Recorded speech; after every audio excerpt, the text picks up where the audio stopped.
The B-58 Hustler was a visually stunning supersonic bomber designed to penetrate Soviet airspace at high speeds.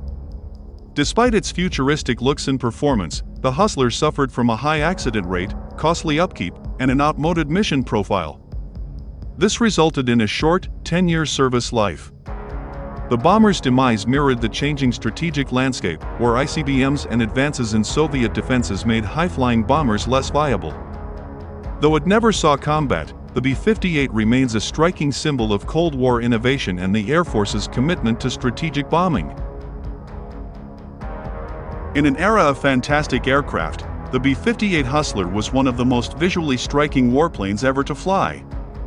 Its delta wing, giant engines, and remarkable performance gave rise to the myth that pilots could literally tear the wings off the bomber if they flew it too fast.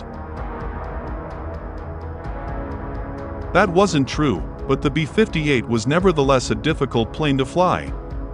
Although an engineering marvel, the Hustler suffered from appalling accident rate, high maintenance costs, and an obsolete mission profile. It would remain in service for only a decade, a dead end in strategic bomber development. The Hustler was a direct successor to the B-47 Stratojet in the medium bomber role. Medium bombers were expected to attack the Soviet Union from overseas bases. By the time the Hustler entered service, however, the distinction between the medium and the heavy bomber had narrowed, however. The advent of aerial refueling, combined with Air Force concerns about the security of forward air bases and the concerns of U.S. allies over the deployment of strategic nuclear weapons on their territory, meant that the B-58 would operate strictly from U.S. bases. Convair had broken into the bombing game with the B-36 Peacemaker, which played the role of the USAF's long-range strategic bomber for much of the 1950s.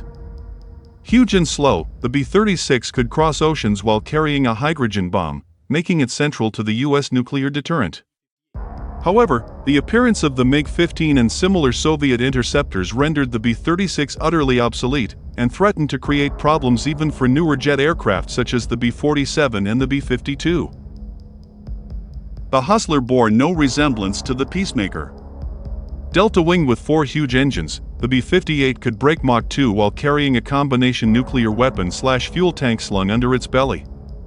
Launched from U.S. bases and supported by a ring of KC-135 tankers, the B-58 would penetrate Soviet airspace at high speed and high altitude, evading Soviet interceptor and delivering its nuclear load to a variety of different targets.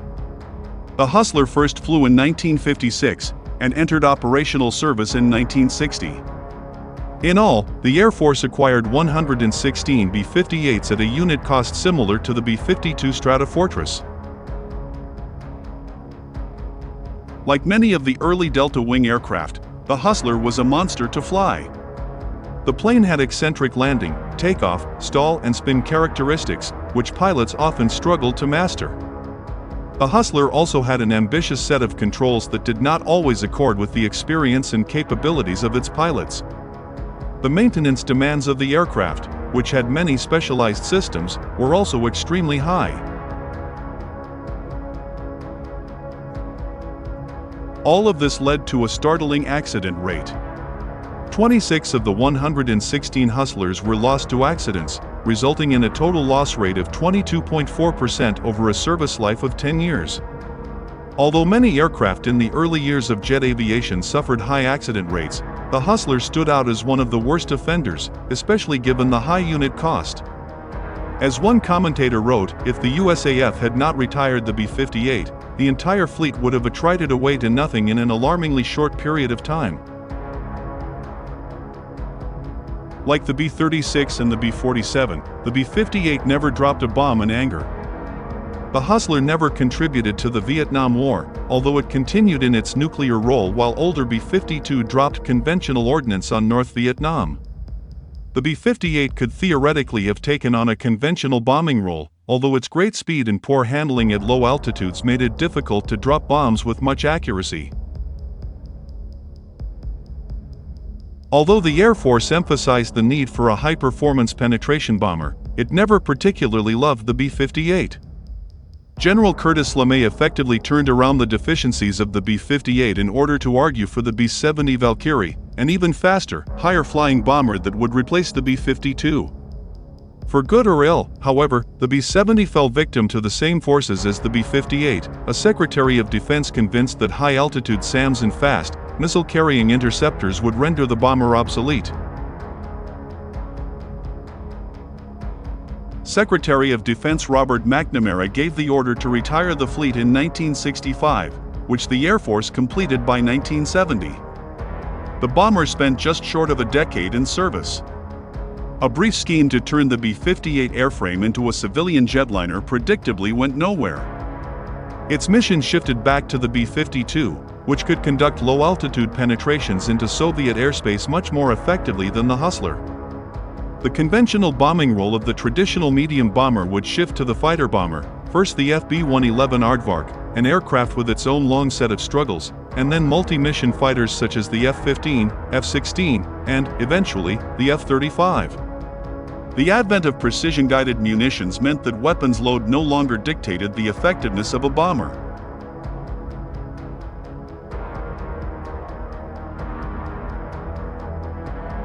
The B-58's most lasting contribution came in popular culture, where its futuristic, dangerous appearance made it attractive to artists and directors. Most famously, a group of B-58s, redubbed Vindicator, destroyed Moscow in the 1964 film Failsafe.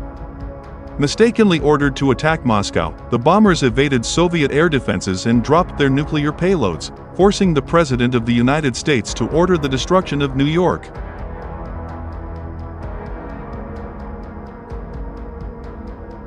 The B-58 was one among several tributes to the Air Force's post-war commitment to the strategic bomber. The Air Force gained its independence on the back of the B-17, the B-24, and the B-29, the bombers that had undertaken the great aerial offensives of World War II.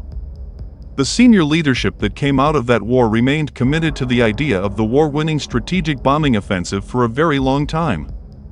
Only the advent of the SAM, the disaster of Vietnam, and the passing of this generation would crack the USAF's commitment to bombers like the B-58. But ICBMs could fly even higher and faster than bombers, making Soviet air defenses redundant. And submarine-launched ballistic missiles could provide a far greater degree of security to the US deterrent than vulnerable bombers on continuous patrol. Only planes like the B-52, with enough flexibility to handle a variety of different kinds of mission, would survive.